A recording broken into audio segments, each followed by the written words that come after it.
This is your News Source Evening Bulletin for today, Friday, the 30th day of April in the year 2021.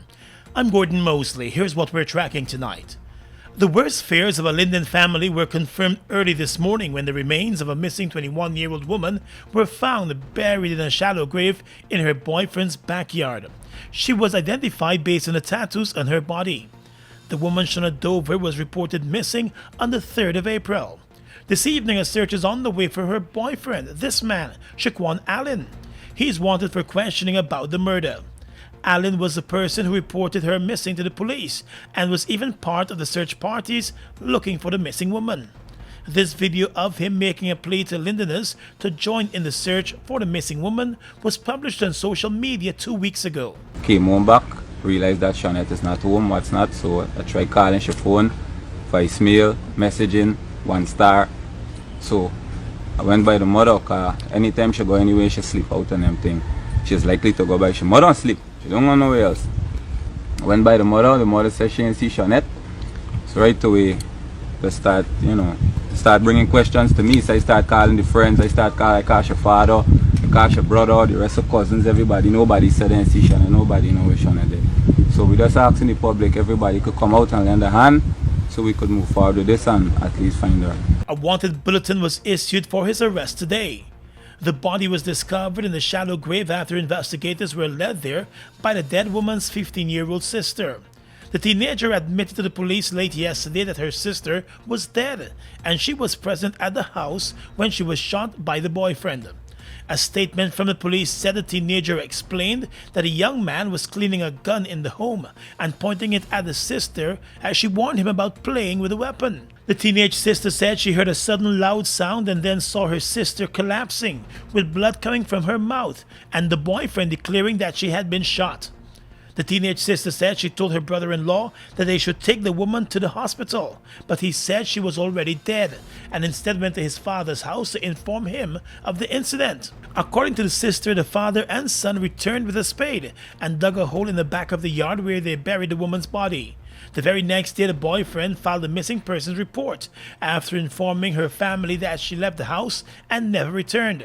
The dead woman's relatives said although they had initial questions about the boyfriend's story, they did not treat him as a suspect. He visited them regularly up to a few days ago and was part of all their search missions.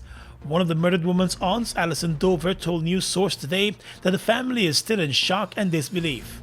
Yeah, he used to be doing it and he make a sudden cut off and we're not seeing him anymore, we're not hearing from him anymore, yes. Yes, he went with us where we go to do the search and the walk, he was all the way with us too. And you guys never suspected anything with him?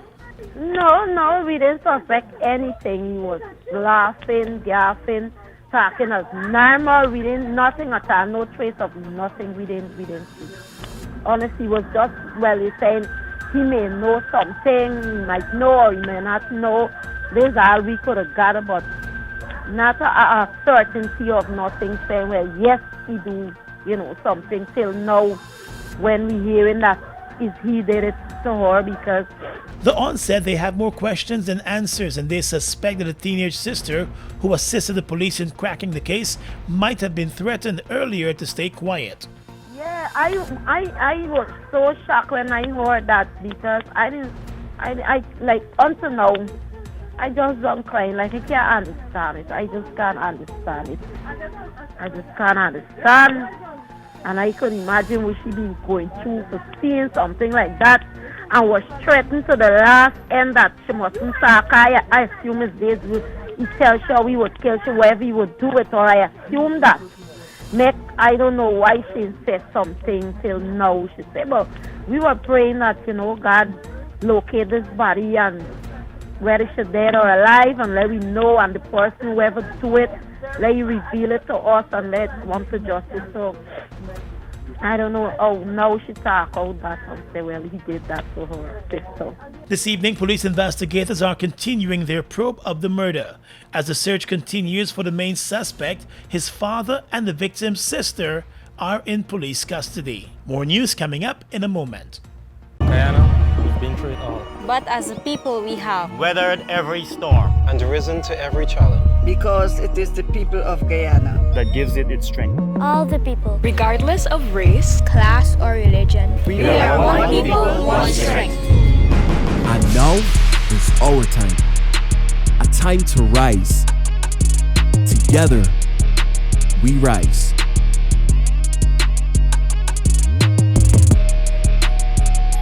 At Sash Financial, we create strategies for strengthening business and personal finances while helping our clients to build sustainable wealth.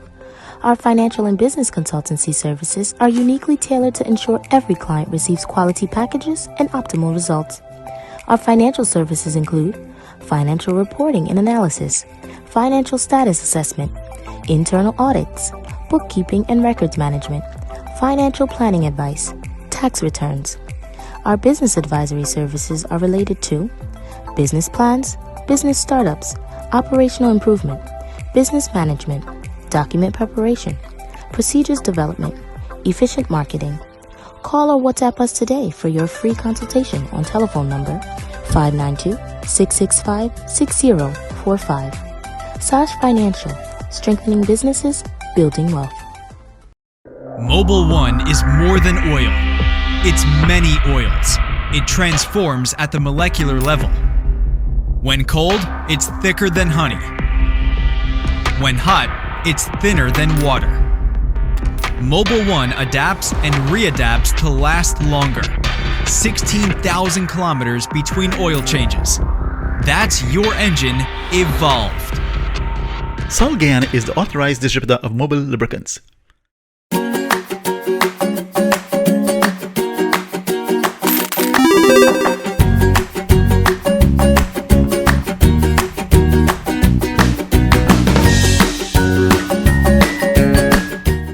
We are legions of men standing strong, but never too proud to stoop and help someone. We must send a clear signal to all.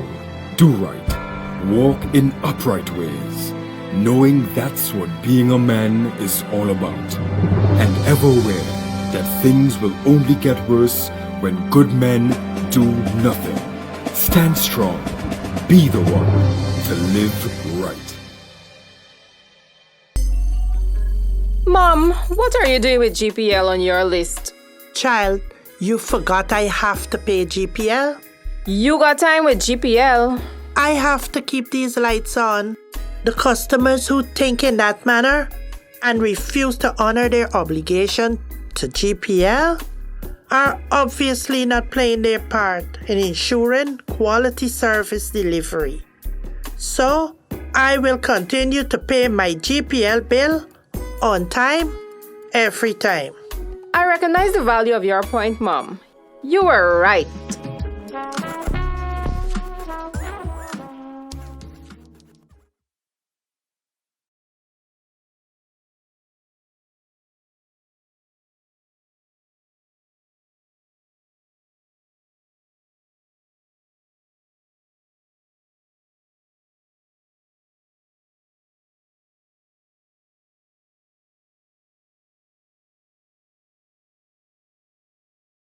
Leader of the People's National Congress Reform and former President David Granger today knocked the President Irfan Ali-led government for dismissing hundreds of public servants and calls for the establishment of a tribunal to resolve the issues surrounding the dismissals.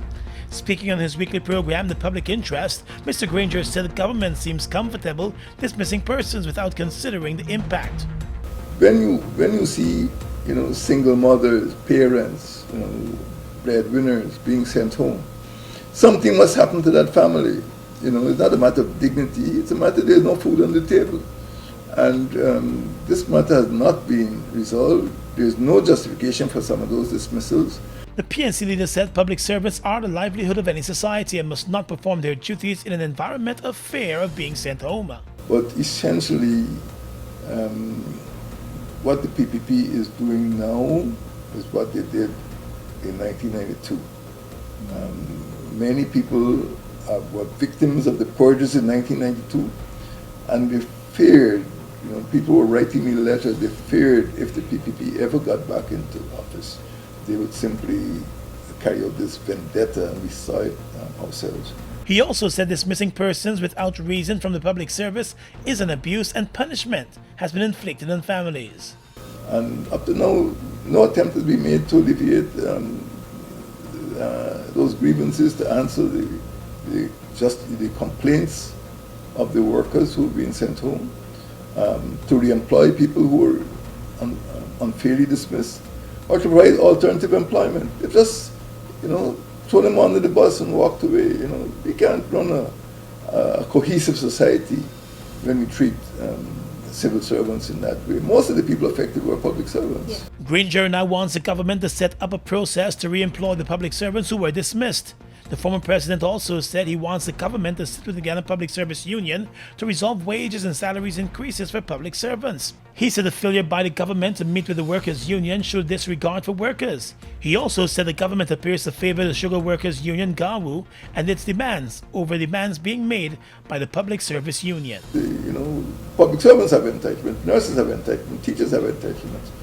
Let us try to remove these the sources of these conflicts and confrontations and have more stable labor relations. The whole country will benefit from stability in the labor market.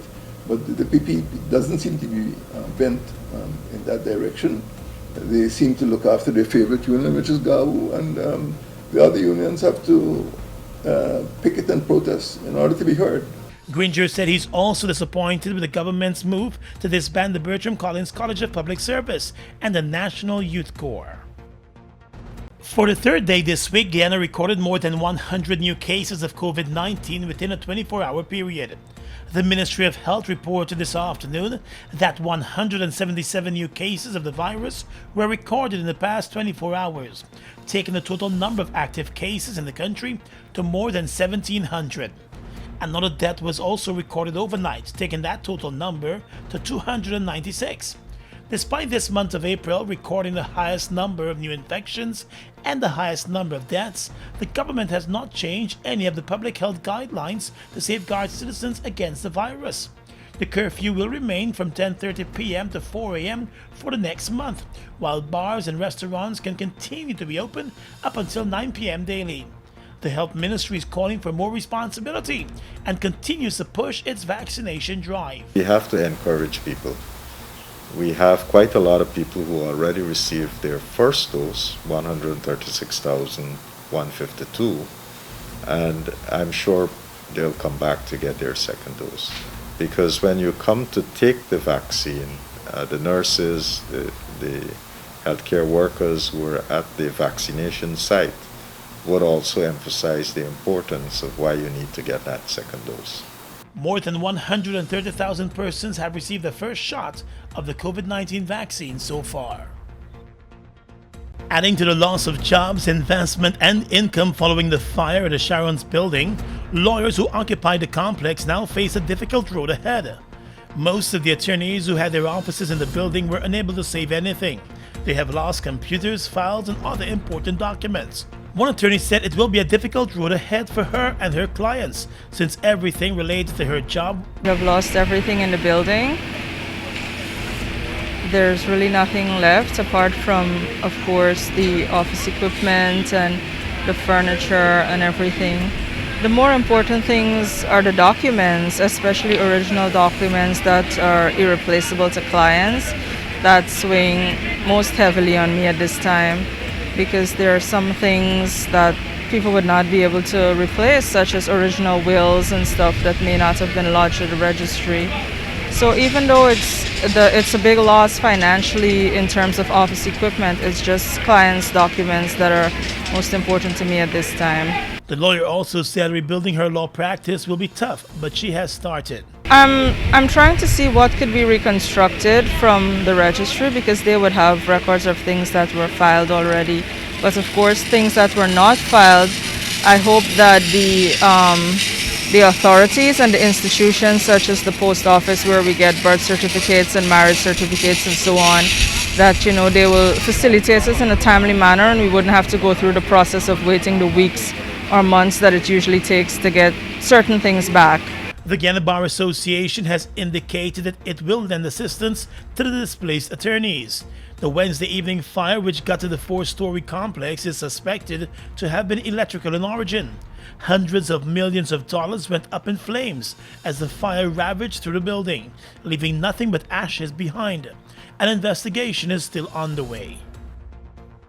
The Alliance for Change today said it wants a full police investigation into the recent revelations at the state-owned Guyana oil company, Guyoil. A director and a senior manager of the company were dismissed earlier this week over improper contact in a fuel purchasing agreement. During a press conference today, executive member of the AFC, Kathy Hughes, said coalition members and other persons were taken into police custody when a lesser allegation was leveled against them, and the police should treat the Guyoil matter with the same seriousness it requires. To have such blatant evidence of an attempt to defraud a state entity to the extent that this situation has shown us, and to have a response seem to be a simple tap on the hands is just unacceptable. The individual should be charged, should be made to go to the police should be investigating. They should possibly be charged and go through the same kind of interrogation until it is proven that no crime has been committed. Hughes said the police handling of the matter so far shows an unfairness in dealing with the situation and how the system is dealing with one set of persons as against others. This just shows the unfairness of which we handle situations. It always is dependent on who the individual is and not the nature of the crime or the opportunity to produce or to commit the crime. Another AFC member of Parliament, Jarita Finance, in commenting on the issue, said a full and unfettered investigation is needed into what took place at Guyoil. The AFC demands a full and unfettered investigation by the Guyana Police Force into these reports, and that criminal charges be brought against those involved. It is outrageous that police has not been called in. Further, we believe that the entire board should be disbanded, as there is evidence of attempts to breach the company's procurement policy, and other members of the boards were aware of this. The Guyana Energy Agency, the Guyana Revenue Authority, and the Auditor General's Office are all probing the fuel import scandal at the state-owned company. Social media talk show host Gavin Matthews is expected to face a city magistrate on Monday on a number of cybercrime charges. The charges are in response to a complaint filed by Government Minister Charles Ramson Jr.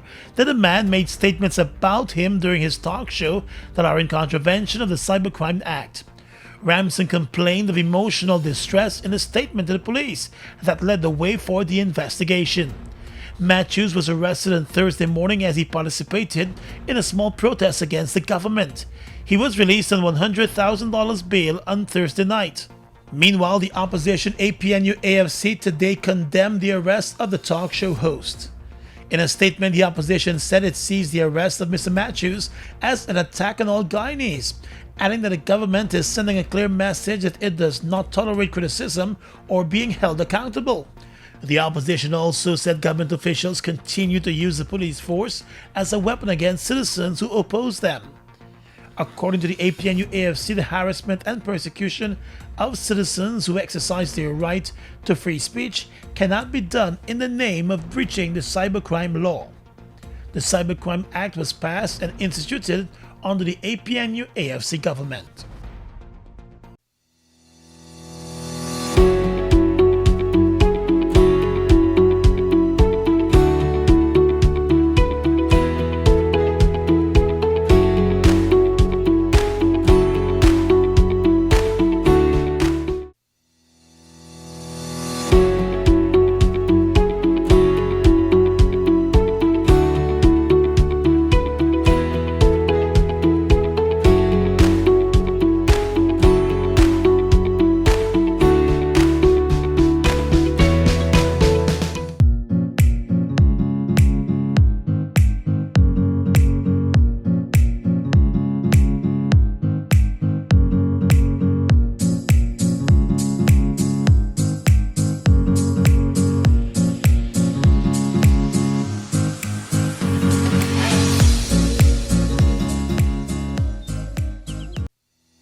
Across the region tonight, the chief medical officer in Jamaica, Dr. Jacqueline McKenzie, delivered a warning last evening as the country braces for a third wave of the coronavirus spread, disclosing that a peak week could bring as many as 180 deaths in Jamaica. The official has hailed the lockdown measures as being an effective armor against the deadly COVID-19, which has killed 770 Jamaicans so far. The chief medical officer said the public health measures have helped significantly to turn the tide, including pushing down the positivity rate in the country. The CMO also said data shows that the average number of infections one person transmits was about 2 to 3, without any restrictive measures. But with strong public health measures, she said the figure fell to below 2.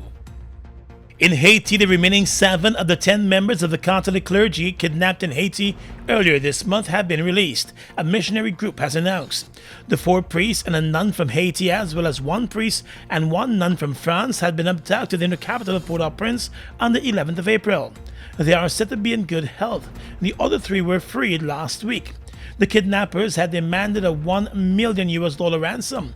It was not clear if it had been paid. The attack happened when the Catholic clergy were on their way to the installation of a new parish priest. A gang calling itself 400 Mazuo was believed to be behind the abduction. Haiti's government resigned and a new Prime Minister, Claude Joseph, was appointed in the wake of the kidnappings.